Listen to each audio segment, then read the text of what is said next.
स्वदेशी fighter jet बनाने के बाद भारत इसके इंजन निर्माण पर तेजी से काम कर रहा है और अब इसी पर आगे बढ़ते हुए भारत की जानी मानी कंपनी लार्सन एंड टुर्बो यानी एलएनटी ने घोषणा की है कि वह 110 किलो न्यूटन का एक स्वदेशी टर्बोफैन इंजन विकसित करने की योजना पर काम कर रही है। यह engine advance medium combat aircraft के लिए डिजाइन किया जाएगा और यह पूरी तरह से भारत में ही निर्मित होगा। बात करें कि यह प्रस्ताव कैसे आया, तो हाल ही में एलएनटी के एरोस्पेस डिवीजन के हेड जयंत पाटिल ने इस बात की पुष्टि की कि भारत के पास इतना अनुभव और टेक्नोलॉजी मौजूद है कि वह अपना स्वदेशी लड़ाकू विमान इंजन का निर्माण कर सके। उन्होंने कहा कि अगर सरकार सही नीति अपनाए और निजी कंपनियों को आवश्यक समर्थन दे तो भारत भी अपना इंजन बनाने में सक्षम होगा। दरअसल वर्तमान समय में भारत अपने फाइटर जेट्स के लिए विदेशी इंजन GE414 पर पूरी तरह से निर्भर है, जो कि अमेरिकन कंपनी जनरल इलेक्ट्रिक का है। वैसे तो अमेरिका ने इस इंजन की टेक्नोलॉजी ट्रांसफर का वादा किया है,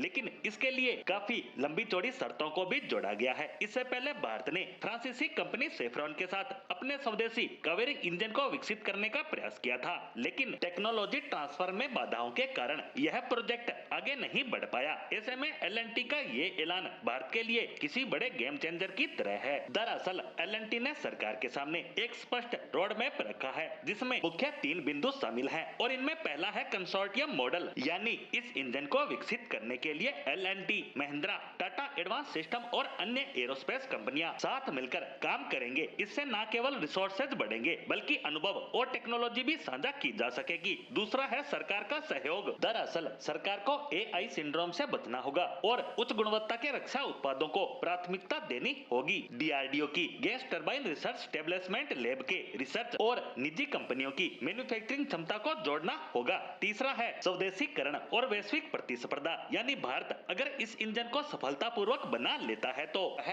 अन्य विदेशी कंपनियों जैसे saffron, Rolls Royce, general electric जैसी बड़ी बड़ी कंपनियों की तरह अन्य देशों को भी इस इंजन की सप्लाई कर सकता है। इससे भारत के फायदे की बात करें तो हमारा सबसे बड़ा फायदा तो ये होगा कि हमारी विदेशी इंजन पर निर्भरता तो खत्म होगी ही, साथ ही हमारे पहले स्वदेशी स्टेल्थ लड़ाकू विमान यानी एमका प्रोजेक्ट को भी तेजी मिलेगी। साथ ही देश में इंजन निर्माण होने से इनकी लागत भी कम होगी तो विमान भी सस्ते होंगे, जिससे हम ग्लोबल डिफेंस मार्केट में कड़ा कंपटीशन भी पैदा कर सकते हैं। साथ ही इससे देश में हजारों की संख्या में रोजगार के अवसर भी पैदा होंगे। हालांकि यह देखना महत्वपूर्ण होगा कि सरकार एलएनटी कंपनी के इस प्रोजेक्ट को कितना समर्थन देती है। अगर सब कुछ सही रहता है तो देश विमान का इंजन बनाने के क्षेत्र में भी एक बड़ा मैन्युफैक्चरिंग हब बन अपनी क्षमता की काबिलियत साबित करने में पीछे नहीं रहेगा और हम भी उम्मीद करते हैं कि सरकार देश की रक्षा से जुड़े इस तरह के